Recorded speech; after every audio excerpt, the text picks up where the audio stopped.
నమస్కారములు. మోసం చేయండి, ఎవరు మోసపోతారు? మిమ్మల్ని మోసం చేసిన వారు మోసపోతారు. ద్రోహం చేయండి, మీకు ద్రోహం చేసిన వారే నష్టపోతారు.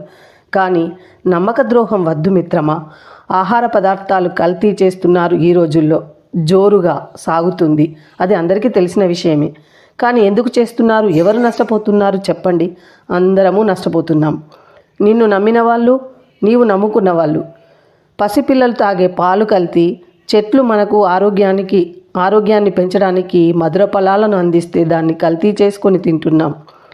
నేల తల్లి మనకు మంచి పంటలను అందిస్తే అత్యాశతో అధిక దిగుబడిని సాధించడానికి కల్తీ చేస్తున్నాం. ఎవరికి నష్టం ఆలోచించండి. నష్టపోయేది ఎవరు? కాబట్టి ఆహార పదార్థాలను కల్తీ చేయకండి. దయచేసి ఆహార పదార్థాల కల్తీ వల్ల అందరము నష్టపోతాం. కాబట్టి నా మాటలు మీకు కూడా నిజమనిపిస్తే తప్పకుండా లైక్ చేయండి, కామెంట్ చేయండి, సబ్స్క్రైబ్ చేయండి. ధన్యవాదములు.